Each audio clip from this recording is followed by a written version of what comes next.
This is Women Road Warriors with Shelley Johnson and Kathy Tuccaro. From the corporate office to the cab of a truck, they're here to inspire and empower women in all professions. So gear down, sit back, and enjoy.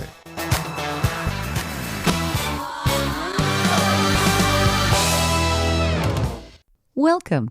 We're an award-winning show dedicated to empowering women in every profession through inspiring stories and expert insights. No topics off limits on our show. We power women on the road to success with expert and celebrity interviews and information you need. I'm Shelley. And this is Kathy. Sometimes women and moms feel like they've lost themselves and their dreams. They need a way to rekindle that spark that they used to have. Rachel Marie Martin is the author of the book, Getting Your Spark Back. She's the writer behind findingjoy.net and the author of Mom Enough and The Brave Art of Motherhood. Rachel's been interviewed by CBS, Disney, Good Morning America, the Huffington Post, and many others. She helps women find deep joy in the little moments and rediscover their dreams. She challenges people to break cycles, take off their masks, and not let fear take control. Rachel's on the show today to share some of her incredible insights with us. Welcome, Rachel. I'm very honored to be here, so thank you so much for having me. This is going to be an awesome discussion. I thought before we explore what you're doing, we could cover a little bit of your background. What motivated you to speak up about these things to help other women? You know, for me, it was, I've always been a storyteller. I've always been that kind of intuitive spirit. That's what I like to say. But I found myself stuck and trapped and in a life that I thought I was the only one. I was in a marriage that wasn't very healthy. And we had severe financial problems. And when you think you're the only one, it's very hard to change. And I finally decided, you know what, I'm going to start to share my real life with people, and started writing. And I realized, first of all, I wasn't alone. And I also realized that once you start to share, once you remove that mask that you talked about in that intro, all of a sudden you're spending more time being able to fix things than you are trying to kind of maintain status quo or hiding and letting people not see your inner world. And I've just got this passion for women about living a very authentic, full of joy life. Well, I'm seeing that your books are things like tough, no excuses ways of approaching life while allowing breathing room and grace for yourself. Grace, gosh, that I don't think a lot of people allow themselves grace, do they? No. And you know, what's very funny about that is the universe, whatever you want to call it, knew that I needed to learn about grace because I have a daughter named Grace who has taught me a tremendous amount about the word grace. And grace, it's kind of an overlooked word. And grace is the ability to say, you know what, I did a good job today and I'm proud of myself. Or, you know what, I stumbled and I'm still proud of myself. I'm going to stand up again. And we give grace to our friends and so often forget to give it to ourselves. Oh gosh, is that true? Isn't that the truth? I think women are really hard on themselves. They don't give themselves that pat on the back that they deserve. And a lot of times they don't get the pat on the back from other people. No, and you're exactly right. And I think probably that's one of the things I love about what I get to do is I would write and say to moms, like, I'm going to give you the gold star today. You know, our kids would get gold stars at school. And it's such a simple way to acknowledge somebody, to say, you know what, I see you. I appreciate what you're doing. And it's very powerful in someone's story. You know, it's interesting. You talk about gold stars. I used to get those with my piano teacher. She'd put them on the sheet music if I did really well. And I remember actually thinking once I became an adult, I don't get any gold stars anymore, you know? Right. And they're nice. They're fun. I loved the gold star moments. And Yeah. we need to remind ourselves of it. Just because we're an adult doesn't mean that we should ignore the stuff that we do. It's being proud of our stories, really. Oh, absolutely. So where did you come up with all of this wonderful insight? I would say I'm a thinker. I'm like I said in the beginning, intuitive, empath, that kind of feeling. And I tell other people that I have the ability to articulate what we are all thinking. One of the greatest compliments or comments that I get is, how did you know what I was thinking? How did you know it was in my head? How do you know how I'm feeling? And I feel like one of my purpose on this earth, on this planet, is to be the voice of what we're thinking, but sometimes we don't even know how to express. And it's, for me, it's just being able to listen to it. And then when the thoughts come, being able to write it without judging it. Because as soon as you start to judge the thoughts or what we're feeling, it starts to morph and change. Oh, maybe I shouldn't think that way, or maybe that's what will people think. But there is this rawness. If you can capture it in that moment, there's that realness which transcends, across the internet. That's the things and the articles where people will say, you know how I feel. Your titles are very compelling and definitely honor motherhood, which that's one of the toughest careers anybody can have when you think about it. There are no instructions. I mean, when we go to a job, we get instructions. Yeah. We get an SOP, standard operating procedures. There isn't such a thing with kids. No. I have this picture of my oldest, the day that we brought her home from the hospital, and I had put her on a blanket and she was crying. And I remember thinking, well, now what? Like, I didn't know what to do next. And no matter how much I thought I knew, I didn't know. And mothers, we just do the best that we can. And that's where the grace comes in. There's no manual for it. I didn't know how to raise a toddler until I raised a toddler. Mm-hmm. Yeah. It's day by day. It's like, well, this is a new adventure. How am I going to handle this one? And none of them are the same either. No. So you think you figure it out. And then another one, you're like, nope, that's not going to work. Yeah, they're not cookie cutter. You can have multiple children in a family and they all are different. Yeah, it's a beautiful story. It's a beautiful adventure. But sometimes when you're in the midst, you're thinking you just have to kind of go with your gut. And I love to remind moms that you're really doing the best you can. Most of us wake up and we think, I'm going to try my best. Nobody thinks I'm going to make today the worst day ever. And that little reminder actually is quite encouraging for people. Like, we try, we definitely do. Where do you think moms run amok? Your title's The Brave Art of Motherhood. That's appropriate. And Mom Enough, because that's really appropriate. Women are always trying to do more and more and more. What are some of the things that women run into where they run amok and they lose their joy and they lose sight of who they are? It's the busyness of motherhood. Motherhood is it's a sacrifice. You're giving all the time. And there comes a spot sometimes where we lose our own stories within it. And I really don't believe it's an intentional thing. I believe we just get so busy.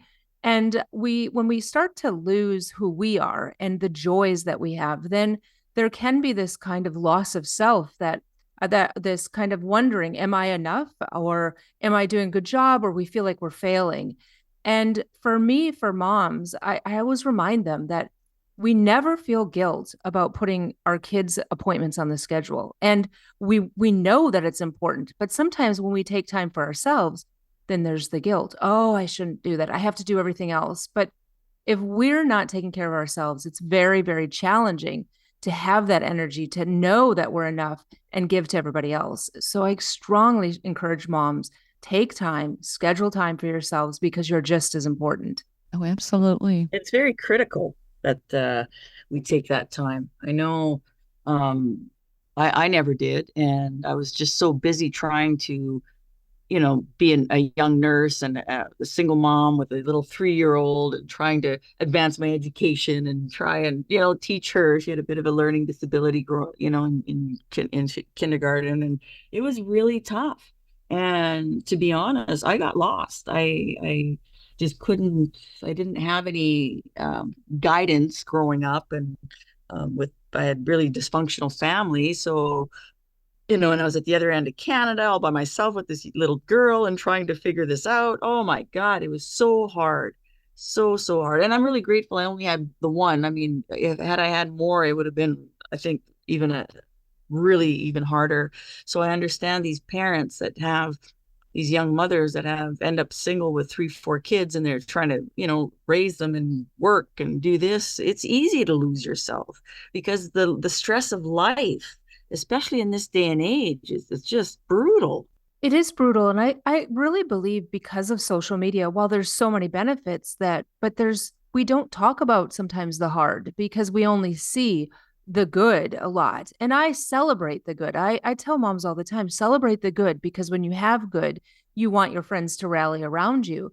But so often we don't talk about how hard things can be that seem like they wouldn't be hard. Like I remember when my kids were little and that constant mom, that kneading or something spilling. And it was like a pressure cooker. And I couldn't understand why it felt so hard. And then I would feel guilty about it. And so when we can demystify, it is hard. It's definitely hard sometimes. Someone waking up at 3 a.m. throwing up, that's not really probably that much fun. And I like to talk about the real. I like to talk about those moments and say, it's hard. It's definitely, there are hard days and you've made them through. Your track record for surviving them, it's 100%. There's also really good days, and motherhood is a balance of all of them. And it's noble and beautiful in the good days, the hard days, and the normal days. I like that. It is a balance. You're doing a balancing act. I mean, you really are a trapeze artist. And sometimes you aren't sure what direction you're going to be heading, and you don't want to lose your balance. Right. And you said it, you nailed it when you said it's a balancing act. There's really never a point in life where you're at balance, because life throws you things. You're just constantly balancing, giving over here, giving over there, something new happens. And when you look at it like that kind of undulating wave, it takes the pressure off of, if I just do this, then life will be chill. Just knowing you're just going to go through balancing, and it's an active effort of living. Mm-hmm. Do you think men get what women go through as moms? I believe, well, I'm not a man, so I always say I can't really tell. People ask me often, like, why don't you write for men? And that's what I say, because I don't know the perspective. I believe it's probably different. I believe that their perspectives, their whatever expectations, whether right or wrong, that society puts on them is different than what we feel. But I do believe that whatever their journey is, their struggles, we can't compare them and rank them. And that one of the most powerful things that we can do, whether you're a mom or a dad, is just recognizing where somebody's at with it. Recognizing, okay, you're feeling overwhelmed right now, or I'm feeling overwhelmed. And what can I do? And maybe not be the person that fixes it, but the person that just listens and hears it and then says, hey, is there something I can do to help? Women like to talk things out, and they need a good listener. They need somebody who can empathize. Yes, they do. They do. I am very thankful for my women friends, for my friends that are just willing to sit in a circle with me and listen.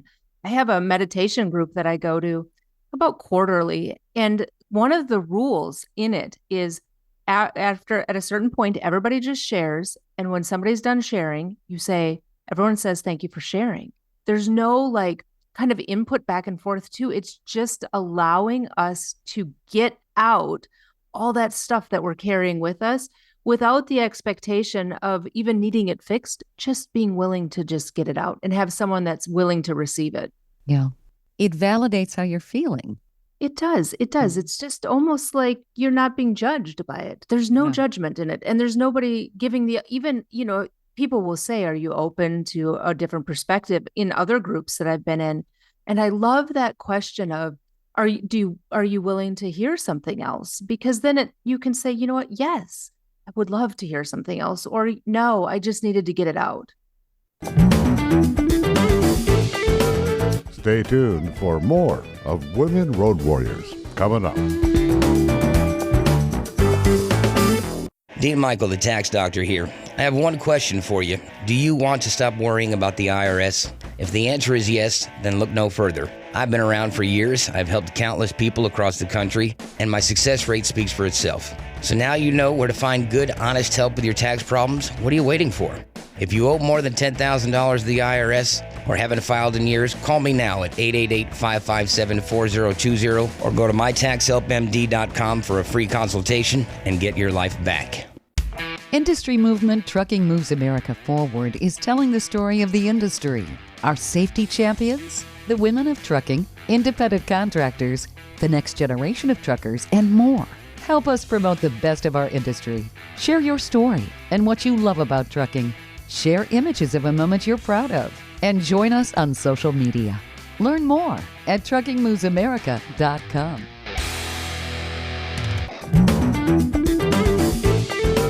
Welcome back to Women Road Warriors with Shelley Johnson and Kathy Tuccaro.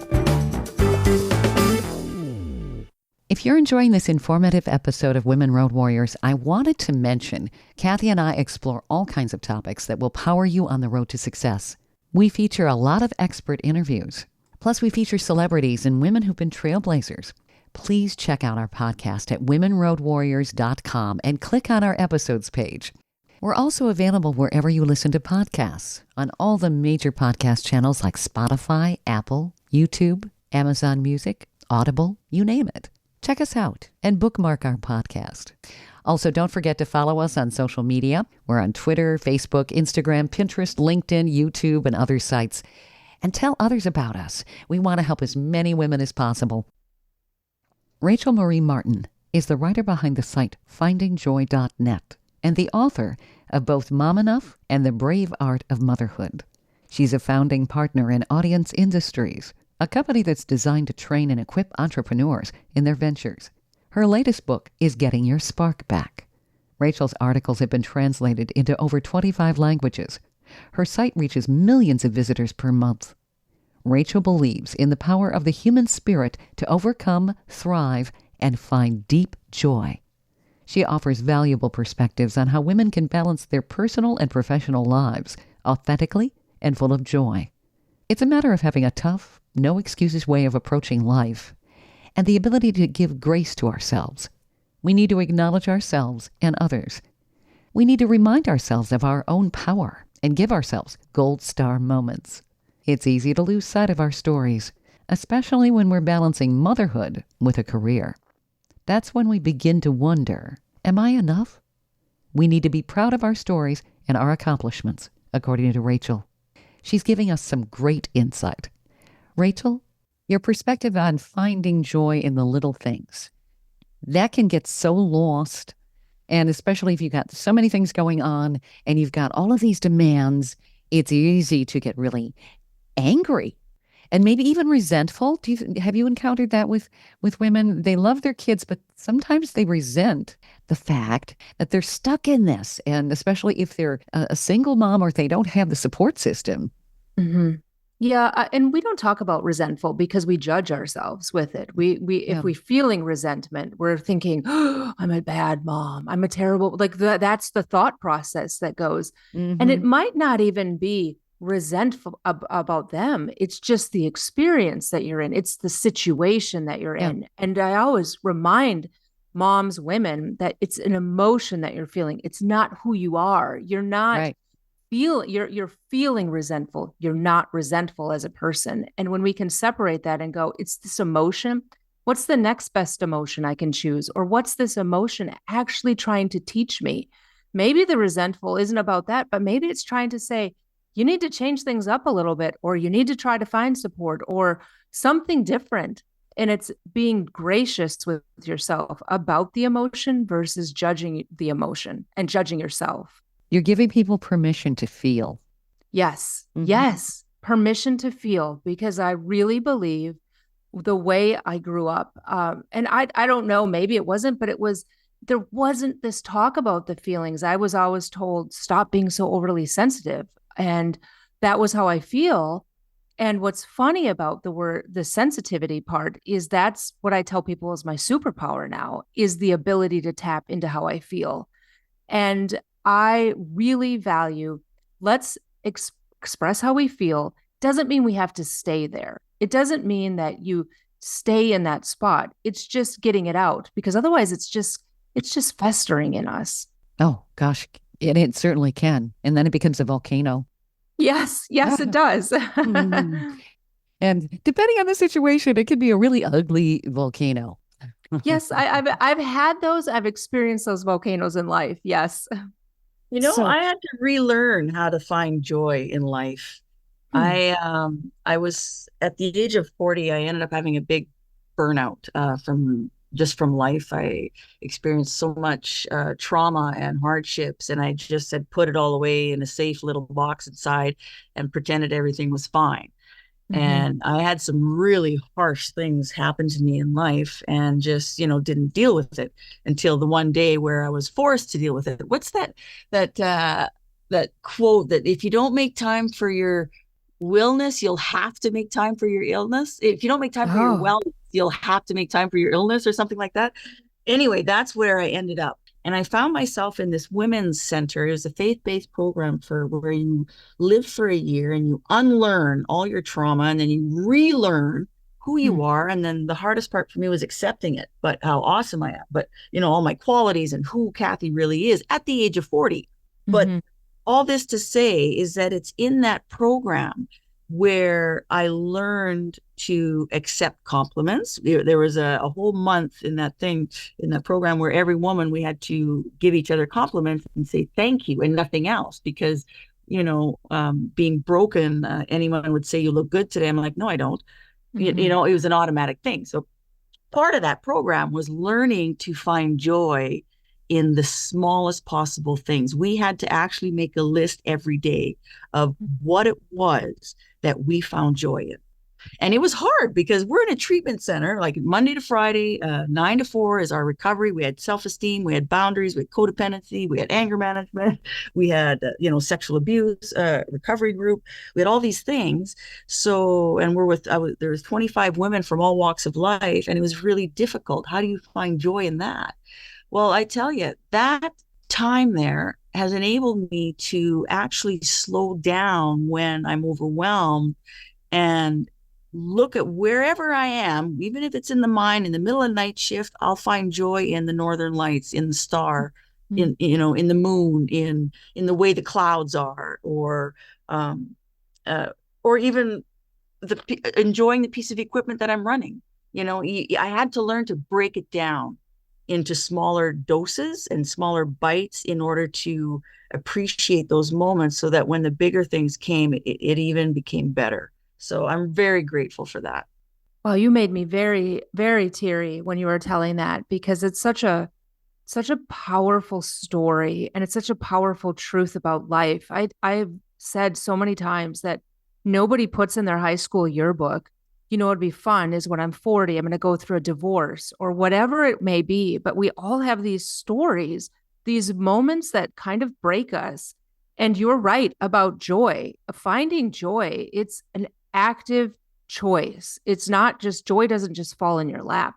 It's choosing to see good in a life that might not be what you expected. And it's being willing to appreciate, like you said, the northern lights. Growing up in Minnesota, there were a couple times where we got to see them. And I remember my father waking us up in the middle of the night and us going out to see them. And I'm so grateful for that because that little thing that was out of my control, these northern lights, was joy. It was given to me in that moment. But most of the time, we're so busy. We don't see it. Mm. We don't even know. And here in Tennessee, oh, the northern lights ended up down here. And I remember all of our neighbors, we all came outside and we saw them. And it was like, again, joy was right there. But we had to make the choice to come out of our house, to stop the busy, and then to go see the universe and what's out there. And it was exquisite. And that's the joy part is you can miss it. I could have missed that moment by staying in the house and it would have been right outside. I think a lot of people miss joy today because they're stuck on their devices. Yeah, I would say so. I would say the Mhm. devices create a place where we can be busy. And whether, people could be busy all the time. And I love the devices for the connectivity that it gives us, but I also recognize there is that moment where you have to put it down and experience something without it, like a concert. My husband and I, we went to see Tears for Fears because I grew up loving them. Mm-hmm. And I remember thinking, I'm not going to record this. I'm going to experience this moment. I have waited for this moment my entire life to hear them play that opening part. And it could be very easy to think, I'm just going to try to save that memory versus just experience the memory. And that's the powerful thing about setting them down. There are some moments in life that you don't need to record it. You don't need to even have it again. It's the memory that's imprinted within you. That's right. And that's powerful. It's pretty fascinating. Like that memory of the Northern Lights with my dad, no devices there. I just remember the sleeping bags on the side of the hill and laying in dewy grass and watching them with my dad and my siblings. Some of the most wonderful things in life can't be recorded, can't be put on an electronic device. It's out there.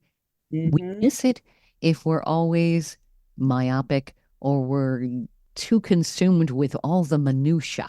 And I think when you're a mom, that's easy to get stuck in that whirlwind and miss out on all of those things that make life so wonderful. It is. And it's here's the discipline is deciding I'm going to look for joy today. I'm going to find something that's good today. And for moms, I tell them all the time, you need to know the season you're in. If you've got young kids, it's a very different story than me right now with my youngest being almost 15. It's much easier for me to step out, to pause, to see the joy. When they're younger, the pause might be 15 seconds, but you still have to be disciplined to find them. And then to say, these are the moments that my grandmother would talk about when she was 80, talking to me about raising kids. She didn't talk about the giant moments. She would talk about these very simple little things that mattered to her. And those are the moments that I tried to remember, tried to see, tried to recognize when I had younger kids, and I still do today. She was a wise lady.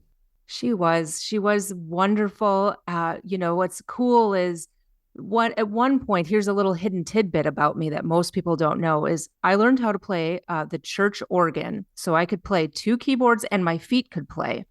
And my grandmother gave me a hymnal that was a special one for people that did that, stayed open and wrote in it. Well, about maybe about a decade ago, I found the hymnal. My grandmother had died years prior, and in it, she had written, "May you live a life of finding joy."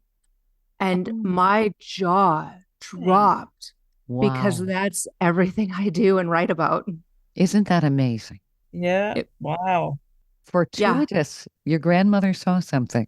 Yes, she was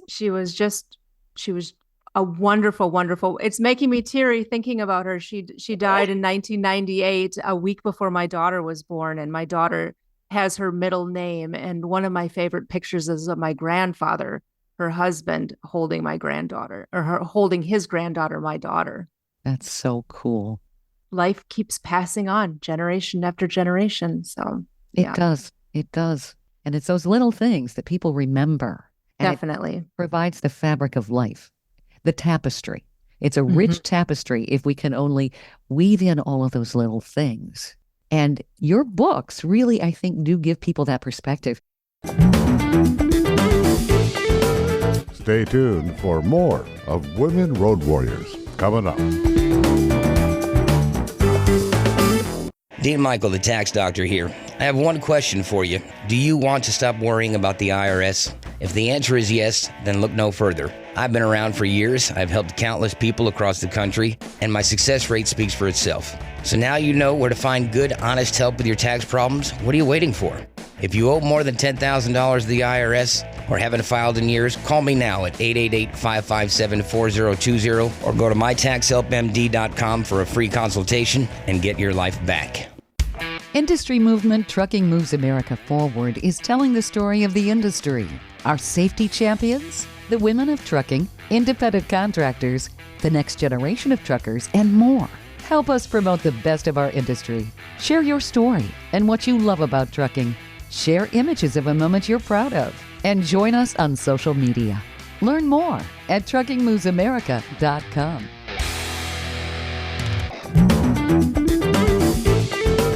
Welcome back to Women Road Warriors with Shelley Johnson and Kathy Tuccaro. It's okay to feel. It's important to tap into how we feel and express how we feel. Release that negative emotion from time to time so it doesn't fester inside of us. These are some of the recommendations of Rachel Marie Martin, who's the writer behind FindingJoy.net. She offers insights to moms, entrepreneurs, and all women as an internationally published author whose latest book is Getting Your Spark Back. Rachel is also the author of Mom Enough and the Brave Art of Motherhood. She teaches women how to find joy again, which is an active choice. Joy just doesn't fall into our laps. It's a matter of choosing to see good in a life where you may not have expected it. Too often we're too busy to see it, and we miss the tidbits and the moments of joy that can be ours. Sometimes we have to stop the busy so we can see and experience joy. We have to stop so we don't miss the wonderful moments that life can give us. Rachel, now your new book, Getting Your Spark Back, what does that focus on? That book was inspired by my own journey. It's about that moment in life where you're like, well, what's next? And who am I now? And is this all there is? And I had that journey in my own story. I'd fixed my life and I'm happily remarried. And it was kind of during the pandemic where all these thoughts started going through. And I went on a journey to figure out what's the next phase of life. What's the next thing? And who am I now? And as a result of it, people saw my own spark, my soul get reignited. And I started getting all these questions of how do I get my spark back? How do I do that? And what I love, and I've said over and over, is nobody said, how do I get a spark? It was always, how do I get my spark, which is possessive, which means each of us has one. And then they always added the word back. How do I get it back? Which means you've had it, you know it's there. And how do I re-nurture it? Maybe some it's just it's just flickering. And I tell people, as long as you are breathing on this planet, your spark is there. And it's our job to find it again, reignite it, and to go all in with the years that we have ahead of us. Do you think most people, of course, you can't really categorize, but do you think that a lot of women get stuck where they feel like they've lost their spark? Or maybe they never even knew it was there? I do. I believe that it's a universal for women and for men. And we've labeled it different things throughout the years, midlife crisis, or something happens in their 20s. I really believe what happens is we get on this train ride. We're like super fast. And then there comes a moment in life where life isn't what we thought it would be. Or for a lot of people, it was the pandemic where normal got taken away. And we're like, whoa, what happened here? Normal's gone. And it gives us a moment to reevaluate. And in that moment, we're given a choice. And we have, what do I want to do now? Or maybe we're unhappy. And it's those moments where we look at life and we look at our story and we decide, you know what? I want to reclaim who I am. What's the things that light me up? Not the things that the world tells me I should be doing. But what's the thing that lights me up inside? What is it about me? And I've told people over and over again that it's the art of wondering. We encourage our children, wonder. I wonder about this. And as we get older, things kind of morph into, it should be concrete. I should know. I have to make this decision. And we lose that magic of wondering. I wonder what would happen if I run. I wonder what would happen if I try this job. I wonder what would happen. And in that wondering, we start to get reacquainted with our own soul again. This book sounds fascinating. I'm seeing here Hazel from Seinfeld, one of the original writers, wrote, Rachel Marie Martin has invited us to find joy, be brave, and now start a fire in our soul. Her writing is honest, open, and deeply insightful about the human condition. Get Your Spark Back starts as an ember and builds to an inspirational brush fire. Stop, drop, and roll into the nearest bookstore to grab a copy for yourself or someone you love. Now, that's pretty phenomenal for somebody to write. It is. You can tell he's a writer, too. Every time I read his words, I'm like, oh, he's so good with words. But I'm so grateful for it. He's seen the story, and I think every one of us that has those moments, those pivot moments in life, we get it. We get the importance of finding ourselves again, dealing with the past, not ignoring it, not deciding it doesn't matter, not any of that. figuring out how to go forward with our past, living our life with our fullest now, and knowing that we can do these things. We can live a life of joy in the years that we have left to come. And there's so much potential, so much out there. Quite often, I think people get stuck in a certain time or age and say, well, I can't do that. I didn't accomplish this, so I'm not going to bother to try. They lose sight of their dreams. I've always tried to live by, I don't know what I'm going to be when I grow up. I don't consider myself grown up yet. You know? Me neither. I love that. I absolutely love that. I think that's so wise. It's brilliantly wise, actually. Well, there's so much opportunity when you think about it. As a child, we imagine ourselves in all kinds of different roles. We have imaginary friends, and we do all kinds of things. And we kind of, in our mind's eye, put ourselves in different positions.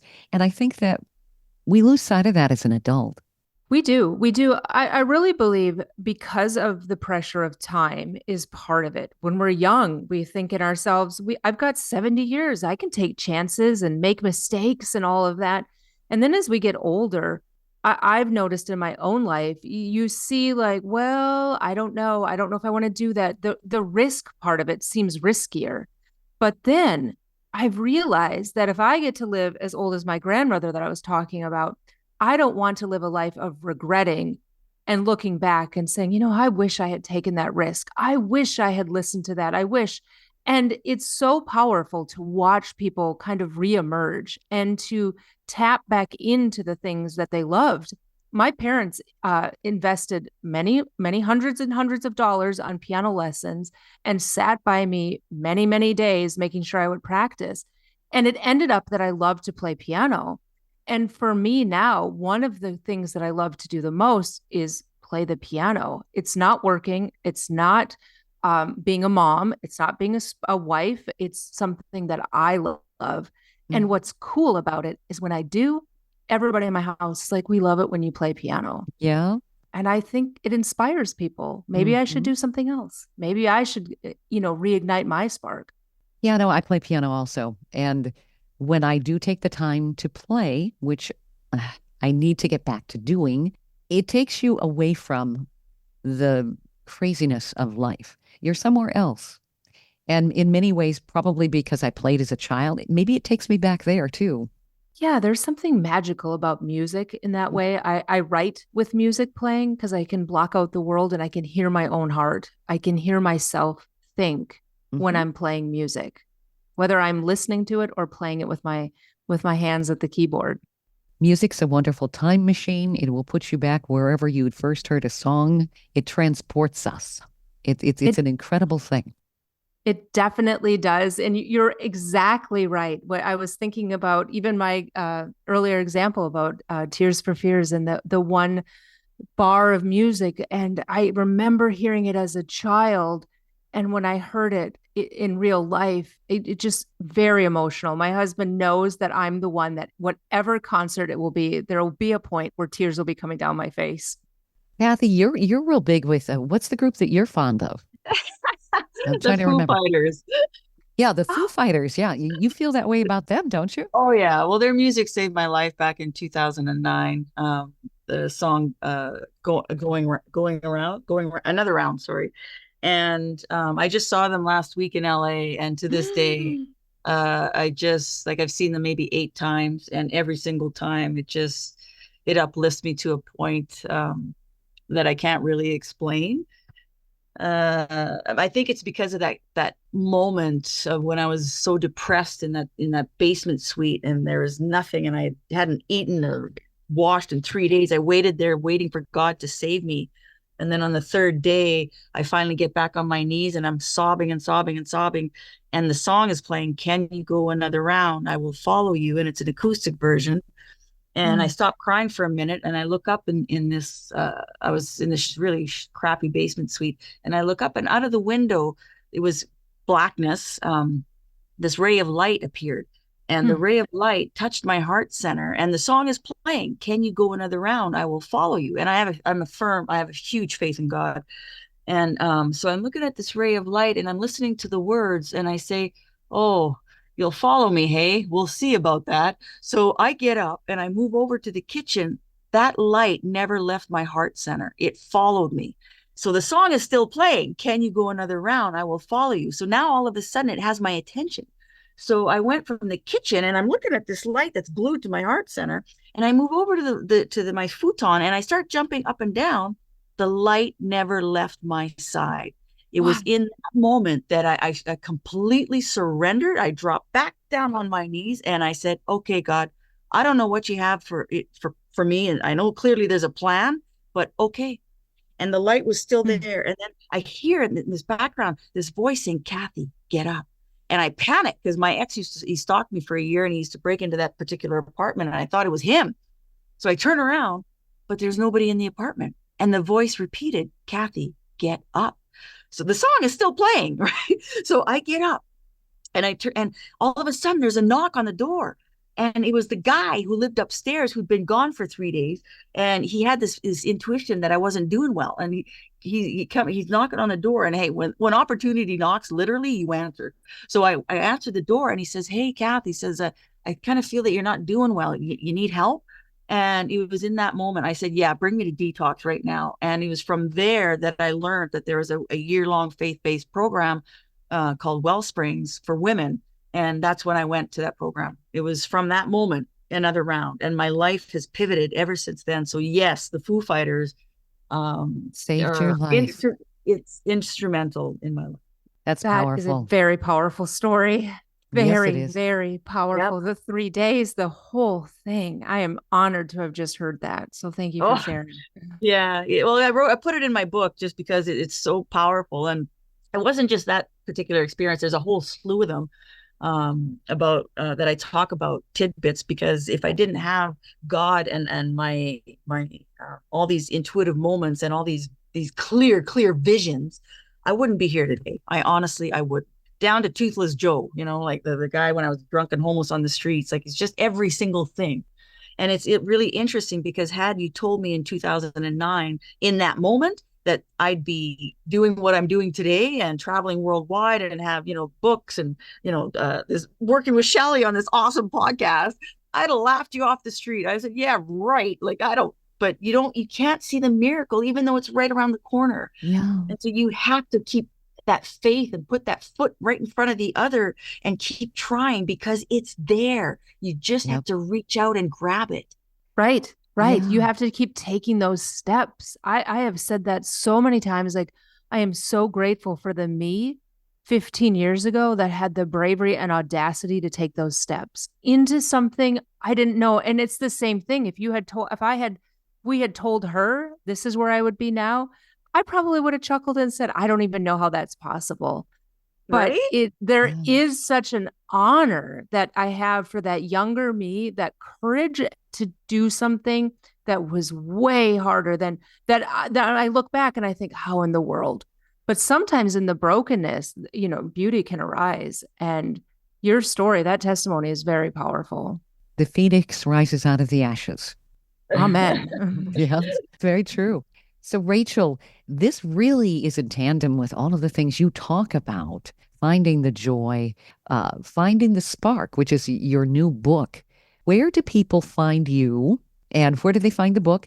And what recommendations do you have? A few good morsels you can share with ladies on how to feel better, how to find joy, and how to find their spark? Sure. So most people find me at my website, findingjoy.net, or on Facebook, Finding Joy blog. And the book, Get Your Spark Back, is sold everywhere, wherever books are sold, your local bookstore, Amazon, all of that. And for women that are in that spot of needing to find their spark, the first thing I would say is you're not alone. You're not alone if you've ever been there. And you can find it. And what it takes is the determination to decide, I'm going to do this, and to allow yourself to wonder what it might be. And I talk often about progress. We don't see it often until we're way farther in the future. But if you can just decide every single day, I'm going to do something today that brings me joy, or that helps other people, or something small every day, there's no way after a year of that you're going to be in the same spot. And there will come a day where people will say, So can you tell me how you did it? And the only way you get to that spot is if you have the courage to start. That's the biggest step. Yeah. Yep. Just start. Yeah. Yeah. It doesn't have to be perfect.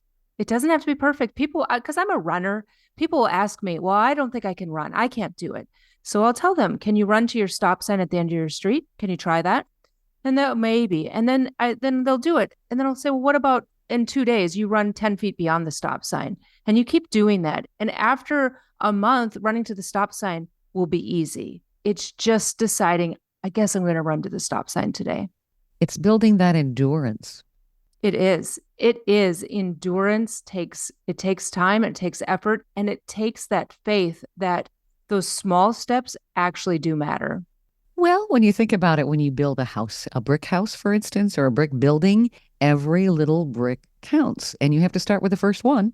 Absolutely. Absolutely. That's very interesting. Because the year that in 2022, I ran 1,000 miles that year. People have asked me, well, how'd you do it? And I tell them 1 mile after another. And if I didn't start, there wouldn't have been 1,000. And that's true about anything we do in life. We have to start, and we just keep doing it little by little, and things get better, things get brighter, and hopefully people can find the joy. Because when you accomplish something, you're going to feel joy. You're going to feel good about that. You will.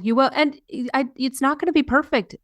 You're going to start, and you're going to fall off the wagon, and you're going to have to start again, and then you're going to start again, and then you're going to start again. And it's not that it's this perfect linear experience. It's that when you kind of get slow or you lose sight of it, that you have the courage to say, I'm going to try again.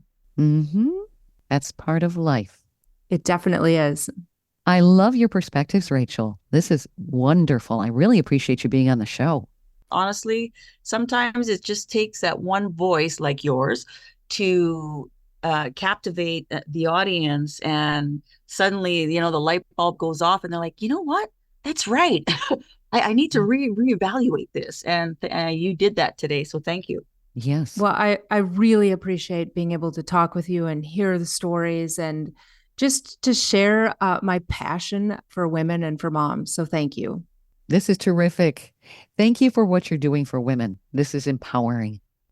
You're welcome. I feel honored that my story on this planet and this earth right now is to be, I would say, the voice of hope, because I really believe there's someone listening that just needs to know, I can do this. I actually can do this. And if that's the person listening right now, I totally believe in you, and I know you can. Absolutely. Thank you, Rachel. This has been terrific. Thank you very much. I've had a blast talking with both of you. We hope you've enjoyed this latest episode. And if you want to hear more episodes of Women Road Warriors or learn more about our show, be sure to check out womenroadwarriors.com. And please follow us on social media. And don't forget to subscribe to our podcast. On our website, we also have a selection of podcasts just for women. There are a series of podcasts from different podcasters. So if you're in the mood for women's podcasts, just click the Power Network tab on womenroadwarriors.com. You'll have a variety of shows to listen to anytime you want to. Podcasts made for women. Women Road Warriors is on all the major podcast channels like Apple, Spotify, Amazon, Audible, YouTube, and others. So check us out, and please follow us wherever you listen to podcasts. Thanks for listening. You've been listening to Women Road Warriors with Shelley Johnson and Kathy Tuccaro. If you want to be a guest on the show or have a topic or feedback, email us at sjohnson@womenroadwarriors.com.